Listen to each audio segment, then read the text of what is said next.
Saudara, adakah yang dapat memisahkan kita dari kasih Allah?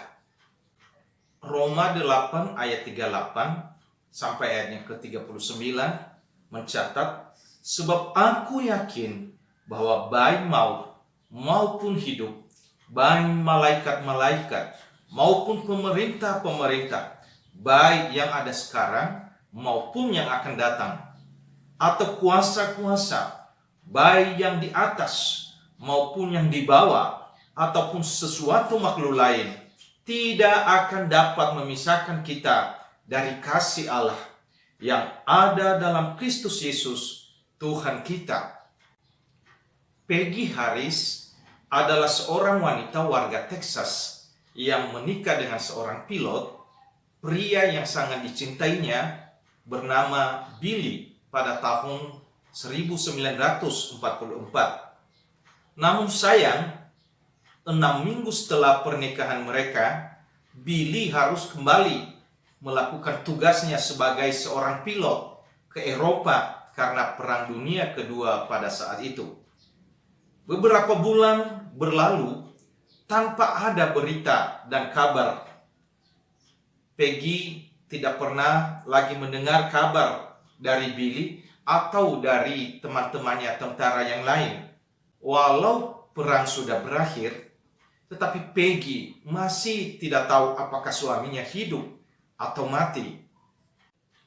Namun Peggy tetap berusaha melanjutkan kehidupannya.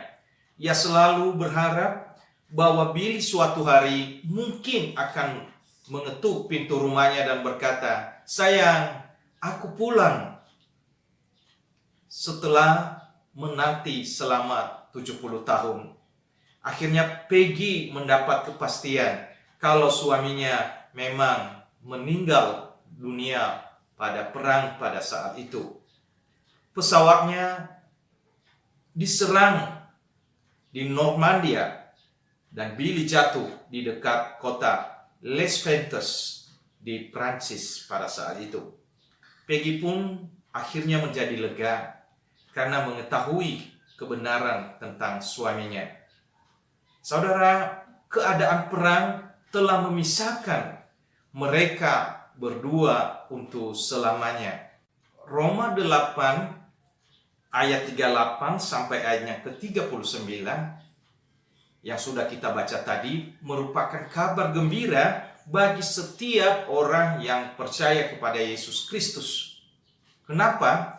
Karena dikatakan di dalam bagian itu, sebab aku yakin bahwa baik maut maupun hidup, baik malaikat-malaikat maupun pemerintah-pemerintah, baik yang ada sekarang maupun yang akan datang, atau kuasa-kuasa, baik yang di atas maupun yang di bawah, atau sesuatu makhluk lain, tidak akan dapat memisahkan kita dari kasih Allah yang ada dalam Kristus Yesus Tuhan kita.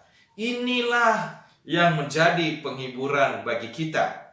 Bagaimanapun kondisi kita saat ini, mungkin kita kehilangan orang-orang yang kita cintai, kehilangan barang-barang yang bernilai di dalam hidup kita, penderitaan silih berganti menghampiri kita.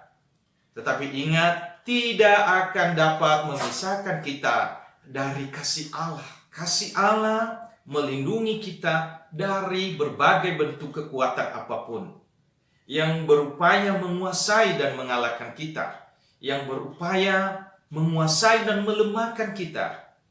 Kasih-Nya begitu besar, seharusnya membuat kita merasa aman ada di dalam dunia ini. Kenapa? Karena apapun bentuknya tidak akan dapat memisahkan kita dari kasih Allah. Tuhan berkati.